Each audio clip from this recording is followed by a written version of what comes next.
Hey, everybody. Thanks for joining in on American Barbell Unleashed series, episode 4, actually. I'm joined here today with Mike Kahn, owner of Cult Fitness in Henderson, and Sergio Oliva Jr. We all know who he is, and a legend in the making, if not already one.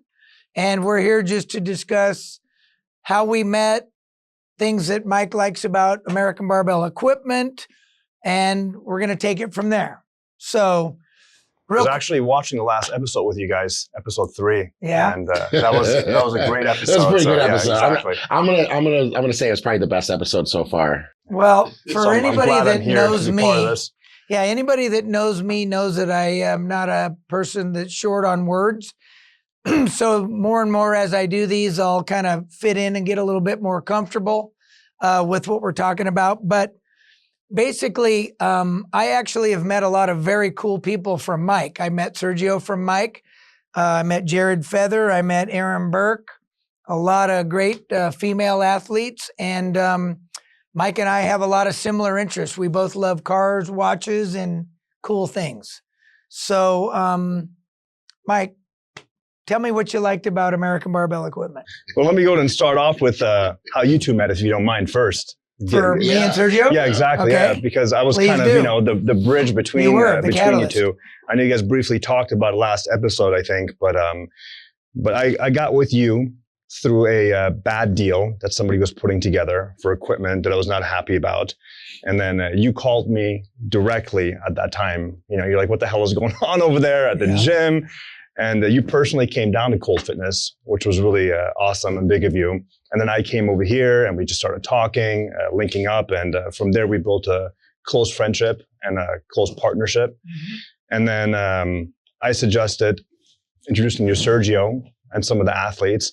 And I think the first time you guys met each other was over at the convention. Is that At Ursa, yeah. Yeah, exactly. Mhm. Ursa, Oh, yeah. that's right. Which is a really bad place to meet somebody Yeah, for the first time. exactly. It's such a loud place. Yeah. Exactly. Yeah. But the first thing Phil told me was, because I was using the rack and we were talking about this last episode, how I was injured, and so I'm starting to feel better about myself. That when I was doing those rack pulls at the gym at Colt with 6 plates, I started feeling good about myself again. As soon as I met Phil, he's like, "You were using the wrong bar." Well, I showed him that video. I'm like, "Look, this is Sergio, this and that." I was all excited, and the first thing he says, he goes, "Well, he's not doing it right. That's the wrong bar. He's got to use this bar over here." See, but that's how we know we're all the same, because I loved that you said that, because just in our little interaction at that at the expo, I learned there are different bars that bodybuilders should be using. Right. We walk into, most of us walk into a gym, grab whatever's available, and we just start doing it. And it's so funny because there are some days that I'm squatting or deadlifting and I'm like, "Man, I feel weak today." And it probably is, I'm just using the wrong bars. Right. And then some days I use the right bar and I felt good about myself. So just in that conversation, I learned so much, and we probably talked for like 10, 15 minutes. Yeah, choosing of the bar is very interesting because for many years, I think I might have told you before, Sergio, that the bars I put in Gold's Venice were what we just called a theoretical gym bar.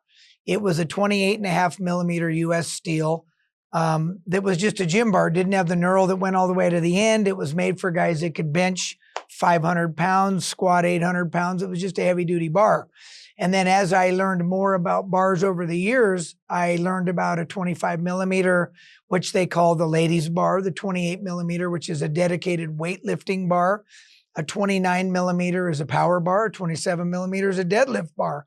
And I didn't know all those things, but I knew how to make bars. So, but the funniest part of that story was when Mike sent me the video was I just said, first of all, what's the lift called? Because everybody else that I showed that video to, they knew the exercise that you were doing. What is it called? A rack pull. A rack pull. And so I looked at it and I'm saying, well, that's how you bend a bar. You take 600 or 800 pounds and you drop it on a hard surface. So I called Mike and I said, he's going to bend that bar. That's not what you're supposed to do. And he goes, well, I'm not going to tell him. Oh, And I remember go- that. I'm like, I'm not going to say to these Sergio. I'm like, And I go, who am I to tell I'm not to tell gonna him? tell him. Yeah. So- Let him bend the bar. Let him bend 10 bars. Well, that was his comment. And then I'm thinking, well, why don't we just build him some really cool jerk blocks to where, you're setting it down on, you're doing what you want to do, but you're setting it down on a hard surface. So, or soft surface, sorry. And that's where, back to the education, I love it. And I love the fact that guys like Mike, that's newer into the industry, and Sergio, that's been around forever, I can actually teach him what I've learned. I mean, I had no idea for years after I got out of the building of what we call the gym bar, just generic.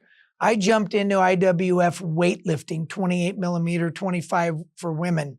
And those people are a different animal. These are people that carry a bar around in a case like a guitar player travels with his guitar, his or her guitar. And they're a different animal. They don't want rough knurl. It's all about dedicated Olympic weightlifting lifts. And then, of course, the power lifter is much more in your world where you're doing heavy squats, you're doing heavy benches, you're doing whatever, just heavy lifts. And that's the person that wants that bar. What's hard about the gym world is that bars get purchased and they get spread around. And so I cringe when somebody buys a spectacular needle-bearing bar, 28 millimeter, for the competitive lifter, and it'll end up on a bench. And worse of all, it'll end up on a bench that were built old style with the gun racks for the catches that are all metal. I mean, you would never destroy you wouldn't park your car against your brick wall, right? So again, there's a lot of education to be had. So I like the fact that I can educate, and all I do is tell people what I know and what I've learned, and then what we do with it or what they do with it is where it goes from there. This is stuff I didn't even know. And I bet you a majority of bodybuilders don't know, like I'm talking about. I would love to do some kind of series where we show each type of bar and what lifts are supposed to be done with it. And exactly, like doing rack pulls is very rough. It's harsh on the rack itself. It's harsh on the bar.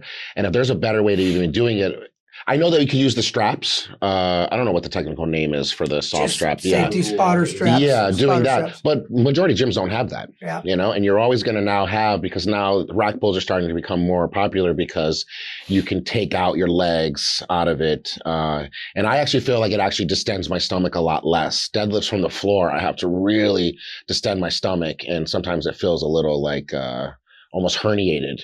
And so the rack pulls take that out. So really it is safer for the athlete, but it's more detrimental for the machines. And I think that would be something really cool for people to learn. I would love to do that in the future. Well, what people don't realize about a bar, if you design and build it correctly, it's made to flex repeatedly and bend and bend and bend and return back to straight. The last thing you want to do with the bar is put a heavy load and shock it. So when you shock it, that's how you're going to bend it. You can bend any bar at that point. And of course, in my world, people think you make crappy stuff if the bar is bent. And anytime anybody, I mean, I'm pushing now over 250,000 high-strength Olympic bars, all U.S. made since 1998. And I can literally count bent bars on one hand, and they've all been abused, meaning they've been dropped on a hard surface.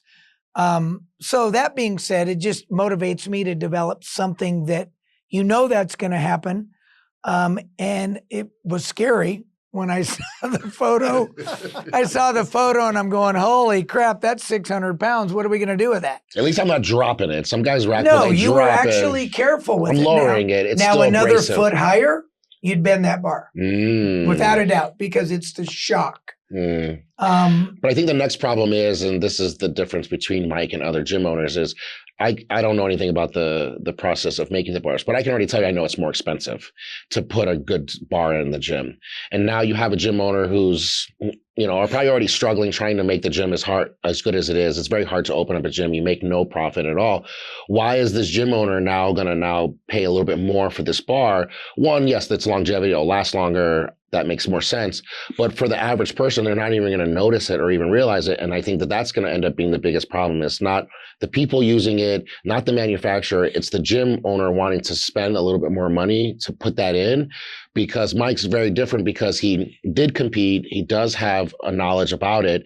He does have a love for, lifting and just even competing in bodybuilding.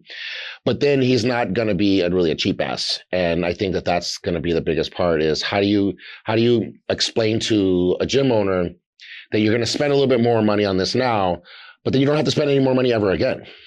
And that's the hardest part, because why would Planet Fitness pay for that bar? Why would the regular LA Fitness buy that bar? They're not going to. Yeah, well, the sad part is that you can't put a value on safety. So I would tell people all day long, I can sell a bar that's a US made bar that'll withstand anything you could put it through. And it might cost $400. And a cheap bar that might snap and go through somebody's face or take their eye out might be $200. But there's plenty of bars that are $700 that are built incorrectly as well. So it's not about price. What I educate people about all the time is know your vendor. I talked about that early.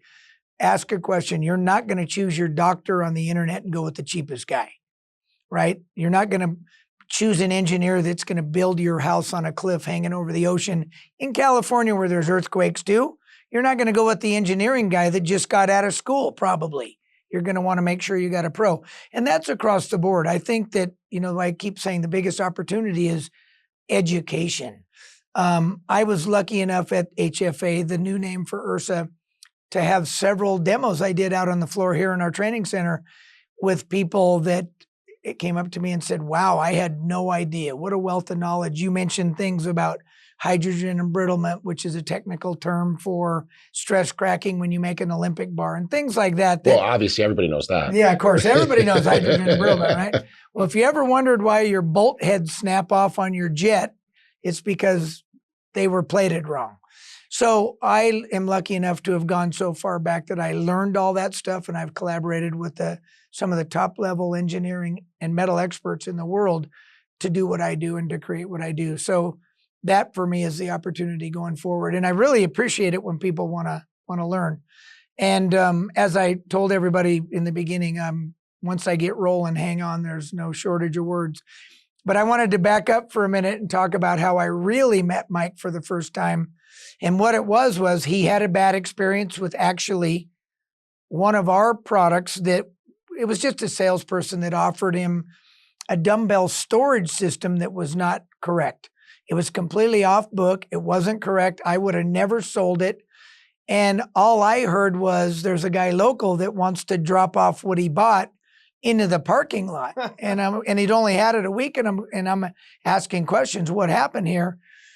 And so you wanted to drop it off? He was going to drop it in the parking lot, but then somebody pacified me a little bit and said, well, he loves the dumbbells, but he hates the rack. And I said, well, what did he buy? Completely, he was sold the wrong stuff. So there was a middle sales guy that was actually just a subcontractor for us.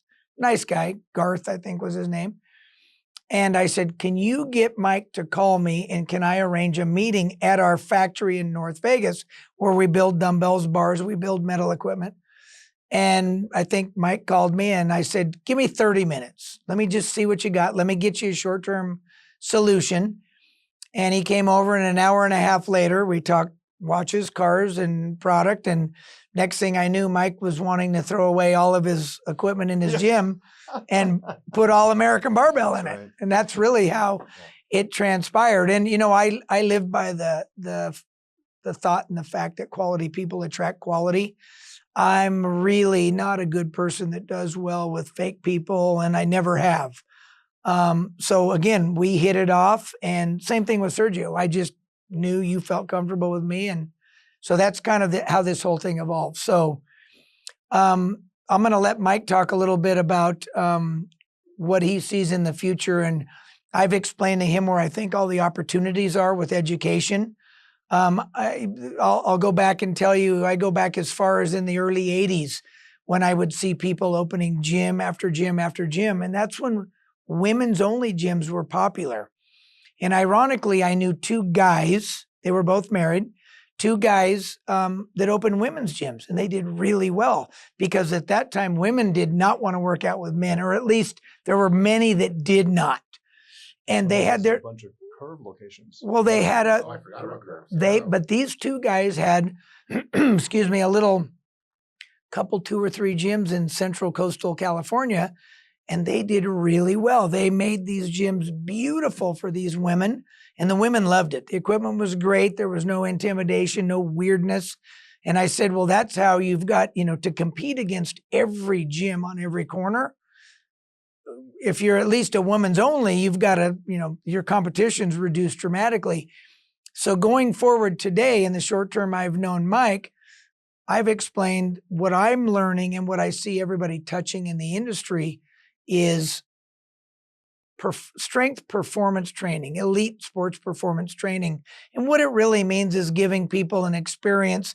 It's back to everybody would love the best doctor, the best auto mechanic, the best engineer, the best artist, whatever it may be. And that, in my mind, is the future, is building a fitness center. Like Mike's gym is really cool. It's lit well. It's super clean. And as he adds more pieces and learns the business a little bit more about where people are going, that's the future. It's about the experience.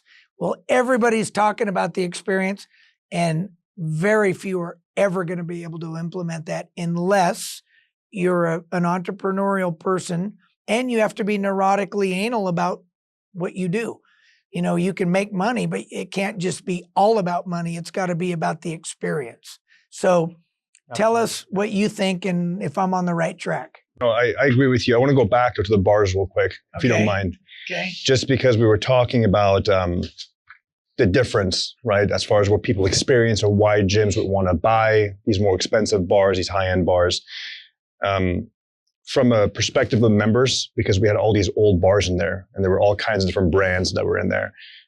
Nobody knew any better. That's just what they were using for all that time. When we switched them out and we brought in your bars, the feedback we got from the members immediately was insane. Just the way it feels, the grip, just all around, everybody is happy. That's how you can really tell. When somebody's been using something for months and years and now they're introduced to a new product, a new bar, it's a game changer. Right. That was a big game changer. What I was going to say is you guys probably connected, and why we all connected is a lot of times you could have a bad experience, and then when you meet someone who also had bad experiences, you can kind of relate. And I think that also probably happens with the bars, is that you don't even realize that you had bad bars until you have good bars.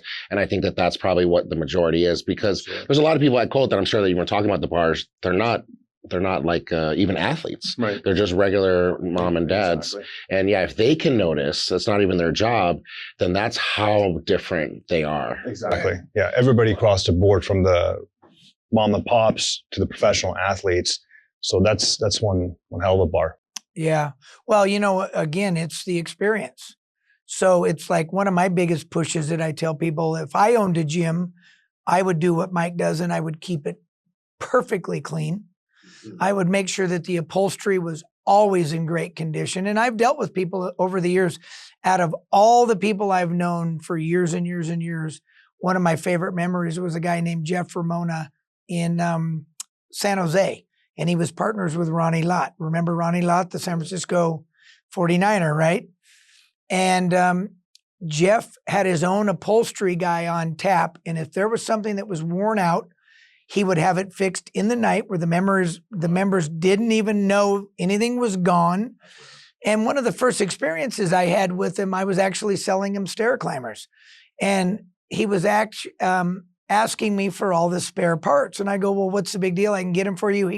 He says to me, you will never fix those climbers as fast as I want it done. And I'm thinking, man. So when the heat got hot in the kitchen in the Bay Area back in, this was mid 80s, early 90s. And a lot of these clubs were going in with $19 memberships and all these crazy things. And he was $50 or $60 with this world-class operation. I told him, I said, you got to hang on. Those guys are going to go to these others and then they're going to come back. And that's what it did. Hurt for a minute. And then they came back and they realized that they're working out in this beautiful place for $50 and a crap hole for $19. Yeah. So it's the same now. Nothing is different. We get a lot of people that come over from the $9, $20, $25 gyms. Our price point is higher because of what we offer. And once they come experience it, we have them pretty much for life. Right. It's the value. Absolutely. It's the value. But if people don't know there's a value, it's the same thing when I tell people about building equipment. And I've lectured some of the biggest players at Life Fitness and Matrix and all these guys that I've worked with in the past. And I've told them, you guys spend all this dough going to these shows, millions of dollars. Sergio and I were just in FIBO, Germany, and you saw the Techno Gym, the Matrix, the Life Fitness Boost, those were $2 million spends on those shows. And I used to lecture those guys, a little guy from nowhere, saying, you spend all this dough to attract customers. What are you spending to maintain them and to retain those people? And that's all about the experience. And I watch these guys fight it out at the top, and I tell them it's because you're no different than either one. The customer does not care unless there's a reason that they have to have your product. So that's what I'm about, and that's where what I've always been about, and that's where I'm going forward, to open up that educational channel to make you guys feel that you can't live without what I do. Right. Simple. So. And you see it transcend from the bars and the dumbbells into the machines that you're making as well. It's the same mechanics all around. It's very cool. But again, you won't really notice until you use something good. The problem is that, like, here in Vegas, the competition for gyms is very high, which is great for people like me, like the athletes or the competitors. But if you are living in Podunk, middle of nowhere, why does that gym owner even care to even put those better qualities in when the next gym isn't probably for miles? It's so far, or let alone the next gym is probably in someone's garage. So me coming from Illinois, where there's a very limited amount of great gyms, that's probably the biggest problem, is that when there's no competition, people don't feel like, you know what, unless they come from the background of being in the gym, they're not really caring about the difference in the quality and stuff like that. Right. But like you said, there's now people getting injured from these equipment, and now they're going to learn, man, I probably should have paid a little bit more, or I didn't even know that was even a bad brand. They probably just found someone locally who's just selling equipment. After COVID, a lot of people were selling a lot of bad equipment because there was just such a need for home gyms. People just wanted equipment. Plates were like almost like gold for a little bit. And then you're able to kind of unload a lot of crap. And if you're not in an area like Vegas or California or Florida that has a hub of a lot of different gyms, you won't even know. Oh yeah, no, we rode the COVID wave by accident, and again, there's episode after episode, but the COVID story was pretty funny. I've always been a commercial manufacturer, so when it comes to the educational side of business, I tell people, everybody thinks they know what the word commercial means. Well, when I tell people that 98% of all my competitors in the world are not commercial players, everything I've ever developed or built has been, I build things two ways. How can it break and how can somebody get hurt? And then really number three is the severity of the injury, because we have insurance for a reason. And, when you put a lot of product out there with all the lack of supervision and the lack of maintenance in clubs, there's injuries. And that's why we have to have insurance. It's the catastrophic ones that'll wipe everybody out. And so back to episode after episode, when it's endless, I educate people on that all the time. To your point about somebody in Podunk, Kansas. Well, if somebody in Podunk, Kansas happens to own a gym, but they also have assets, they own a house, they've got cash in the bank, they're not poor people, and they make the wrong decision with equipment, especially the biggest landmine is buying from somebody that might not be around to defend a lawsuit or stand behind it with insurance. And that's where one of the biggest catastrophic things can just surface out of nowhere. People don't think about that. And that's why one of my biggest goals and opportunities would be to create a buyer's guide or, again, not to get wrapped around the axle, but I mentioned to you guys early on before Mike came in, there was somebody that knew that I was going to start a podcast. And the commentary on that was it was complimentary and it was not. This person talked about me having a wealth of knowledge, but I thought only my products were good and everybody else made crap and nobody knew what they were doing. And that's the furthest thing from the truth. There's plenty of people that do great things in our industry, but I also tell people, I'll give you a great example.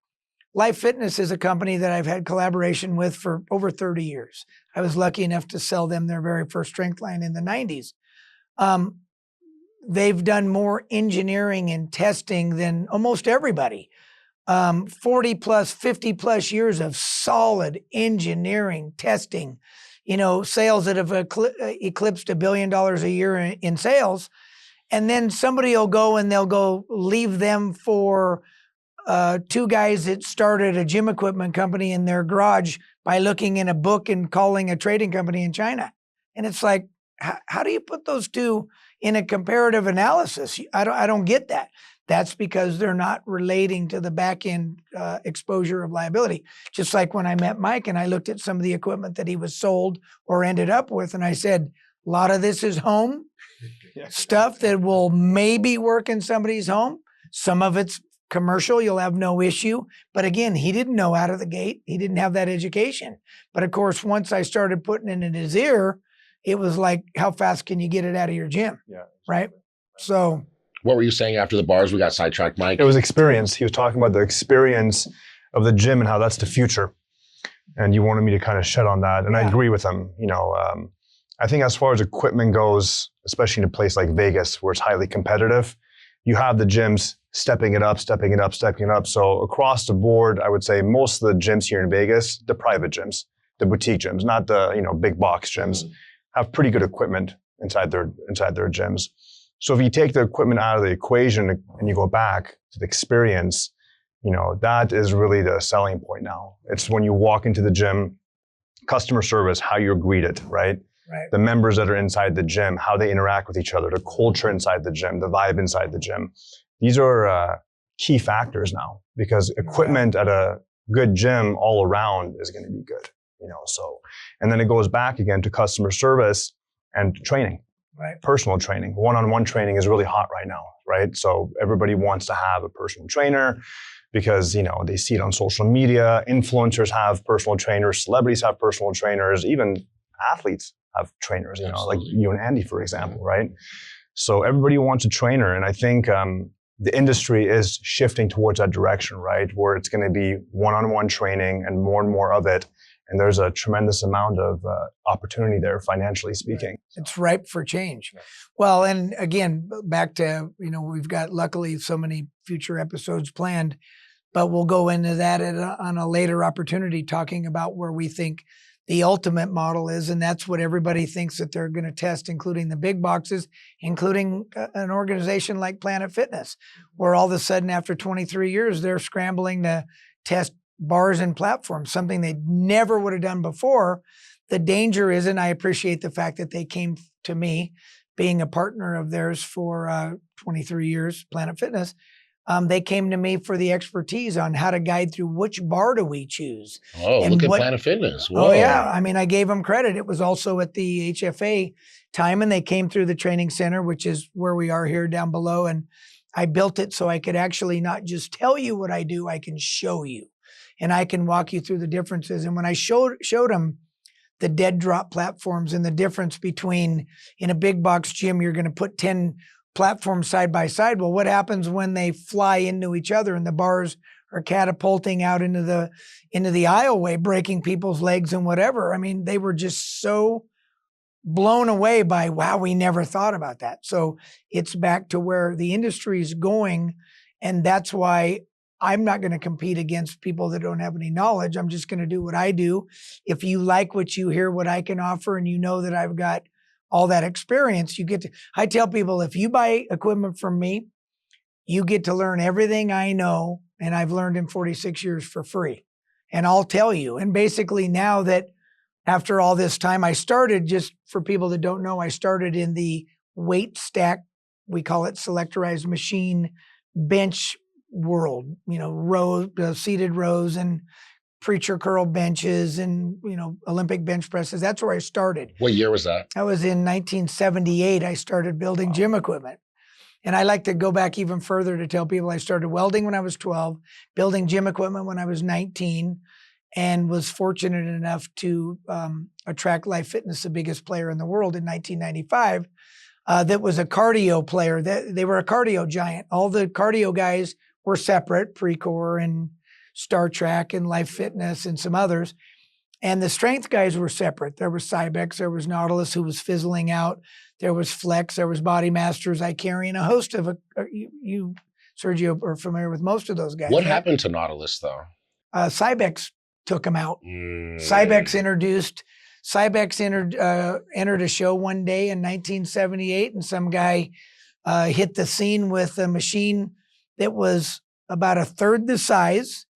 You could put the weight stack pin into the weight stack from the user position in the side with a 6-foot piece of cable. And a Nautilus machine weighed 8,000 pounds and it took up half your gym. So Nautilus made all the money in the world they ever needed to make in the 70s and the 80s. Cybex basically crippled them. And I fought it out against Cybex and Body Masters and Flex and all those guys that all had ins. A lot of those guys, those equipment companies had an in with Gold's Gym. Flex was a big one. Yeah. Flex was in with, everybody from Boyer Code, all of those guys. That comes to mind for me. But I was competing against those guys in my own little bubble, but I was building better product. But nobody knew who I was. Kind of like where I'm at today. More people know who I am, but the world doesn't know some of the things I've done. And Life Fitness at the time was looking to put a strength category, a strength product line in with their cardio. So they were the very first. And the founder and president, Augie Nieto of Life Fitness at the time, sent engineering people all over the world to look at companies for sale and stumbled across me through a referral. And the acquisition from start to finish, after an initial meeting of, a couple hours in New York City, 3 days later, a 90-day tour of my little facility, and they literally owned the company in 90 minutes.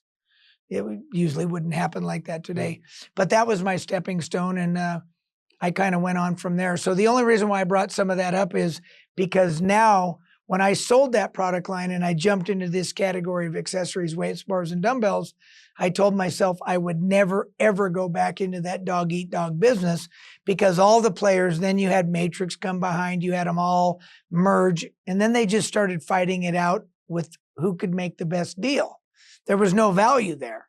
People didn't care. Was it Techno Gym? Was it Life Fitness? Was it Star Trek? Was it whoever offers that? I'll never forget a customer saying, a big gym owner on the East Coast telling me, he goes, I'm sorry to tell you, but my members don't give a crap. They don't. So I'm going with whoever's giving me the best deal. Yeah. So his decision was financial. And I mean, you had these guys that were throwing lease improvement dollars. It was insane. I had a guy tell me, oh yeah, one company offered to build out my building for me if I bought the equipment, and then they'd carry the loan. It's like, well, sure, you have to do that if people don't care if your product's the best. So I live by that, building products that people can't live without. So that's kind of a little bit of the history as to why I think the industry is changing to this new model of, it's the same thing with the gyms. Why would anybody open a gym today that was no better than the next guy? Look at the competition you have. Yeah, the market's changed. The 70s and 80s, like you said, people would just work on whatever, but that's not the case anymore. They want the best of the best. They want the high-tech stuff. And it's expensive to open a gym. Yeah. So, for me now to jump back into plate-loaded in any kind of machines, I don't want to compete against every weight stack machine in the industry. I don't want to compete against every plate load. What I want to do is develop unique pieces, offer them at a great value, and design and engineer them safely, because that's what I do the best. Is I take products that either I've developed or other people have developed, and I kind of tweak them for safety and longevity.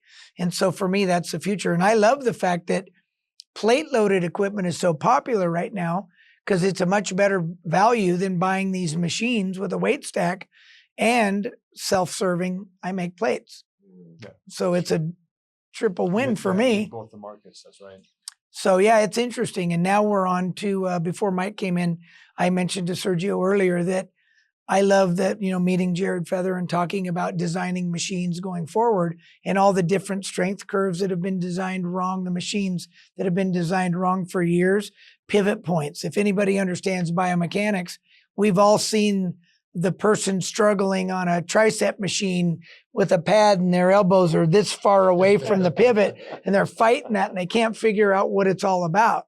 It's designing around the masses unless you're going to personal train. So I think the gyms are changing, though. I think the days of my members don't care, they are still out there, but they can go to LVAC or EOS because those people are going to destroy the gym anyway. But now there are starting to be gyms like Cole and like what Mike is even doing, where they even have a member cutoff.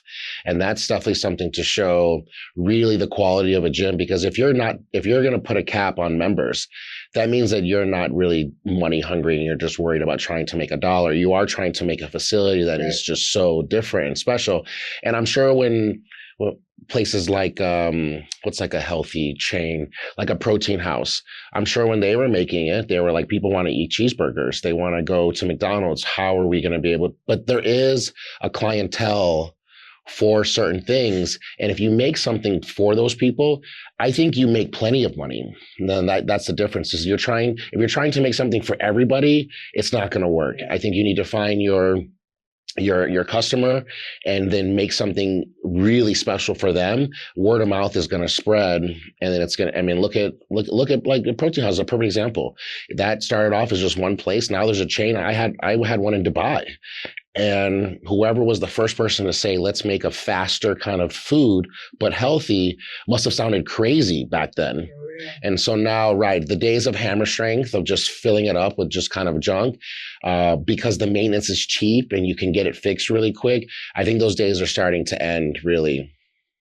Yeah, I agree with Sergio. I think more and more people looking for private gyms, clean gyms, member cutoff, good equipment. I think that's really important. And the money is not in one location with gyms. The money is in multiple locations, right? It's about making a little bit of money at each location. But if you have dozens of them, now it's starting to flow in nicely. But most gym members, they get greedy and they overpack their gyms. Right. And now you walk in, it's a zoo. There's people sweating on top of each other. The equipment's breaking down. The pads are breaking down. They're not replacing things because they're looking at every single dollar. And then next thing you know, the decline starts. Yeah. Oh, for sure. You don't know how many times I've had the conversation where I'll see people spend $1 million in equipment and they won't build in $500 a month on maintenance. And it's kind of like, and I used to throw some wild comments at people when I'd look at a lat pull down machine and I'd say to an owner, you never change that cable when it breaks. And they'd look at me and go, what are you talking about? And I would say, that cable needed to be changed long before it ever broke. Right, exactly. Yeah. And then they went, oh, that's right. So, and I've also done, a lot of expert testimonies and lawsuits. I've also guided people through machines that you have to pay attention to, the ones that can create the most severe injuries. A leg extension versus a lying leg curl.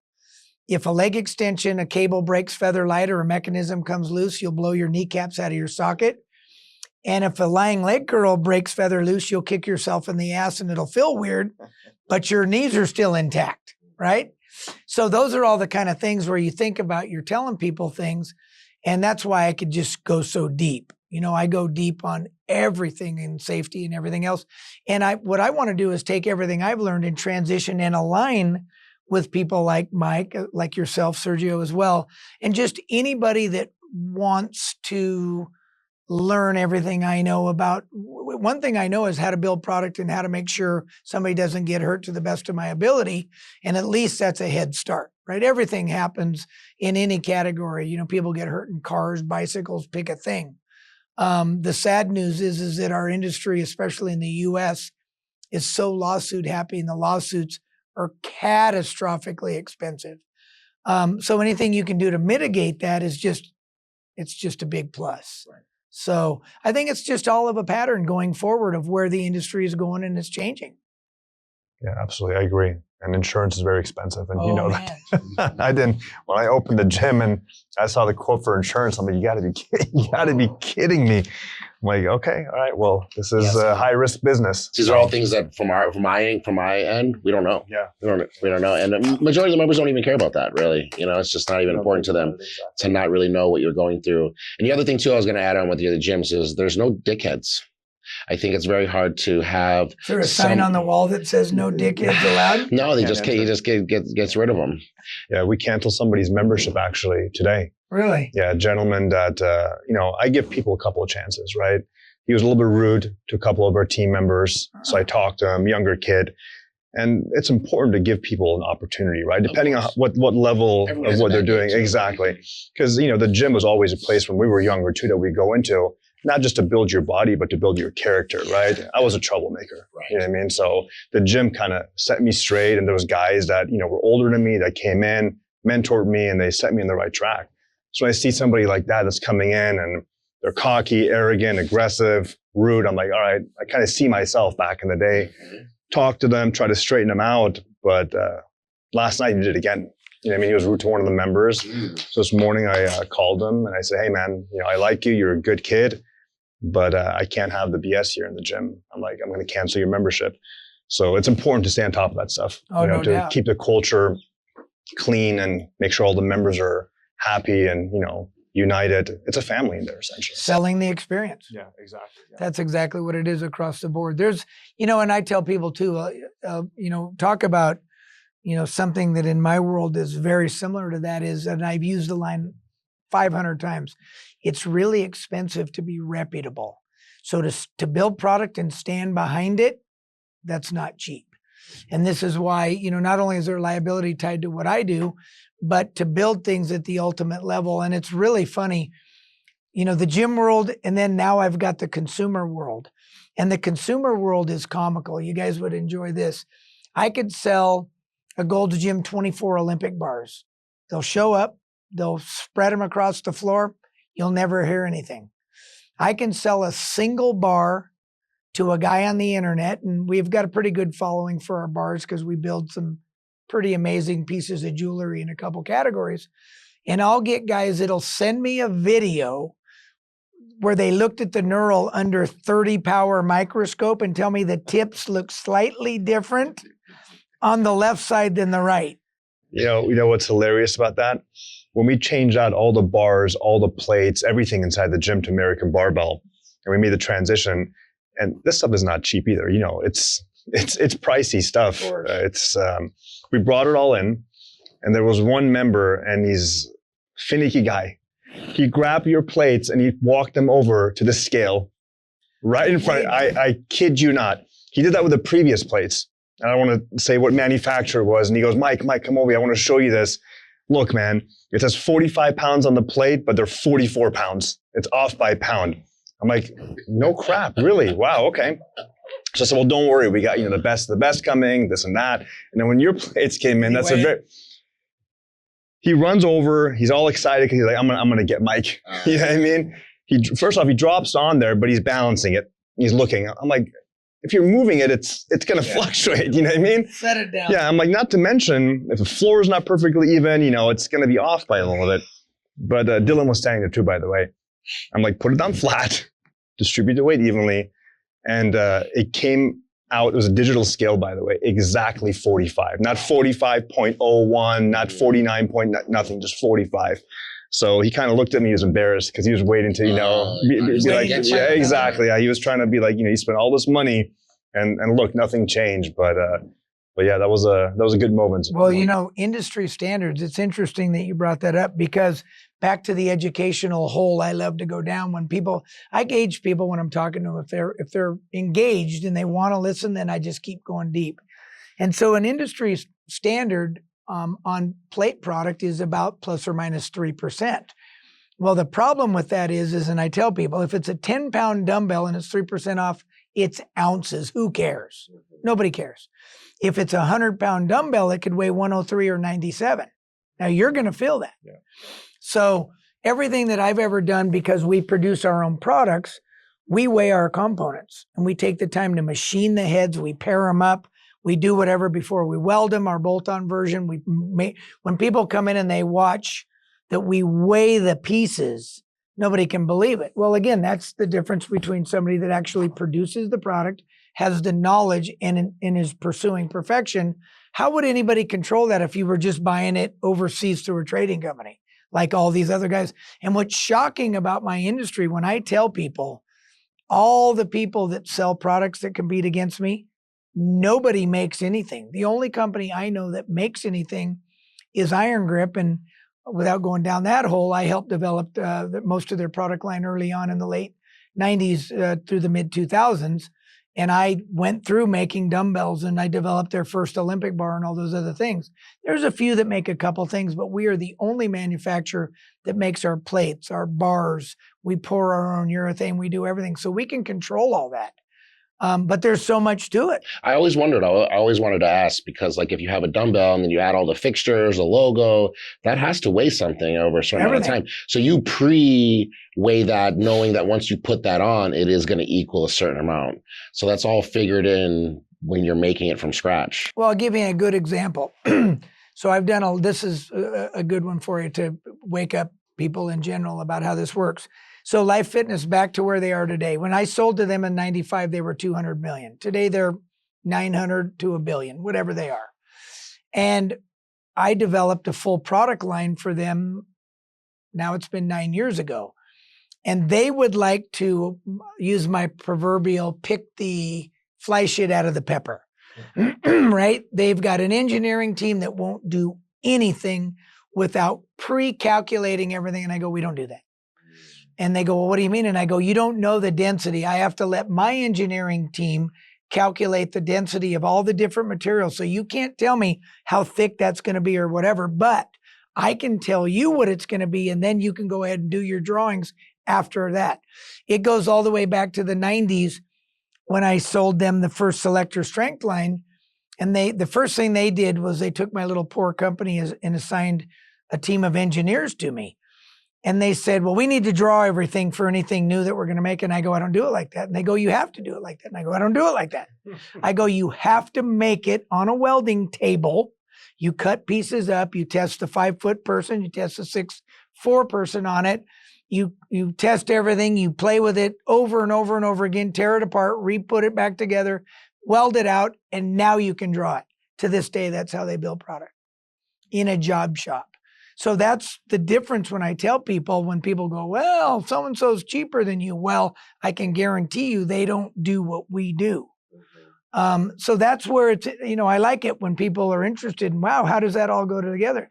That's all calculating density and then testing it. And there's cure times where things shrink. Nobody puts that time into it. I've seen you guys, you've taken me and given me a tour of how you manufacture your dumbbells. Have you had a chance? No, I'm going to go. Yeah, you guys, yeah. Well, and now we're resetting up all Olympic bar manufacturing. We moved it from California into Las Vegas. We're in the process of setting up all the machinery. So we'll be able to give factory tours where people can see our Series 1 famous spline dumbbell handle being built and Olympic bars built through all the stages. But again, when I tell people when it comes to making an Olympic bar, there's very few people in the whole world that actually make Olympic bars, and 98% of them come out of China, which, I build great things in China, but I don't make Olympic bars there. Because and look, if people really want me to give them a technical definition of, we all know the countries. You got China. It's the new Taiwan, and Taiwan's the new Japan. And then you got Korea. So in other words, over the years, when I first started building equipment in the late 70s, early 80s, all the weight plates came out of Taiwan. Everything. Now you can't build anything in Taiwan. It's too expensive, other than electronics. Yeah, I was gonna say semiconductors. Yeah, well, they ended up with, that's why I said they're the new Japan. But I've seen failures on Taiwanese material, Korean material, Indian material. So when I build something like an Olympic bar, I only use certified US, or in some cases, we've used Swedish and even products made in the UK. But they all follow a strict regimen of testing and certifications. This way I have somebody to fall back on. And I tell people all the time, I don't make the cake mix. I bake the cake when it's done and put the frosting on it and all that, but I'm not baking the cake. I don't know how to do all those processes of, again, that's a good episode for later, talking about how a bar is born. Yeah. Phil keeps teasing other episodes. I know. Well, there's a lot of them. He wants people to I don't want to run out of, Exactly. I don't want to run out of stuff to talk about. Stay tuned. Stay tuned. Stay tuned. And We'll go through the dumbbell, the urethane bumper, the Olympic bar, all kinds of things. Welding and what to look for and all the things I look forward to, and interviewing. This is the new cake boss. We get to see how the cake is made, and I love it. I'll eat the cake. Yeah. I'll buy it. He'll feed it. Exactly. Well, anyway, I mean, again, this has me a lot more comfortable thinking about how to maintain a podcast, because this is for me what it's really about. I tell people all the time, when I go home, I watch YouTube religiously because I'm a watch guy. I'm a car guy. I just like to learn. And it's a great platform. And I think for me, if I can get a following, I want to get to the point where I love the Q&A. I watch one guy in the watch world. His name's Tim Masso on 1916 Watchbox Reviews. Yeah. Have you ever seen him? Tim better send you a free watch after this plug right here. Oh, listen, Tim's cool, but this dude is knowledgeable. He can take a watch and he will blow you away. And there's no way he had a lot of time to learn about it. But when he goes into the finishing and the guilloche and the blah, blah, blah, and all these things, I'm just going, how did you learn that? But he has people so enthralled. And then I've been thinking the same thing while you've been talking this whole podcast. Actually, honestly. Well, I learned by doing. When I tell people I started from the bottom of the bottom, but it did help that I was a neurotic welder. And I guess since it's one of our first episodes, the first 4, I'll tell people this because it's going to come out somewhere. When I was 7 years old, my mom came home one day and she saw me squaring the ottoman to the chair. And for those of you that don't know what that means making sure that the ottoman was the same distance, the gap in between was the same front to back and left to right. 7 years old. I was 7 and she saw me and she goes, "What are you doing?" And I said, "I need to make sure that the ottoman's even with the chair." Duh. You don't know that? I'm 7. What's wrong with you? So that's where I've always been. And even when I first transitioned working for Life Fitness, they called me the crazy neurotic quality guy. And I worked, it was an interesting thing to think about. You go from a garage operation to one day, literally, you're working and you just sold your little garage operation to the biggest fitness company in the world. And I met incredible people, and the fact that they were interested in what I knew was pretty amazing. So it's been a ride for me, and all I can say is I feel blessed and fortunate that I attract guys like you, both of you guys, and I think we got a long future together. I choose my partners very wisely. I think good people. I think both of you do too. Other. Yeah, so, exactly. Quality attracts quality. Yeah. When I met you, and then I met Sergio not too long after, I just kind of felt like the synergy, is important. We already worked together. Now you guys work together. So it's just building a strong team, and building on that. I was very impressed with Mike out of the gate. I'm trying to figure out, how does he know all these people? And, we talked about influencers and things, and I've never been one to buy people off. There's plenty of companies that will just throw products at people to get an endorsement. Well, that means your products aren't amazing.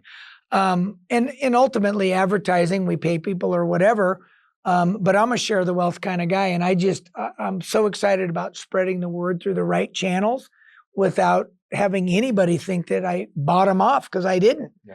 You guys are both interested in what I do just because you were intrigued. And you can tell this is the beginning. I mean, we've got a lot of stuff to talk about. I agree with you. And to do together. It's organic, that's for sure. It is. If you're paying somebody for their craft, you're not buying them off, right? Yeah. They've earned it. They deserve that, so it's... Think about what you chase. You and I talk cars and watches. Yeah. And we talk about the extreme level of quality. And then you take something like gym equipment. Who's even equating that to the level, except when we talked about when you introduced me to Jared Feather when he was in here.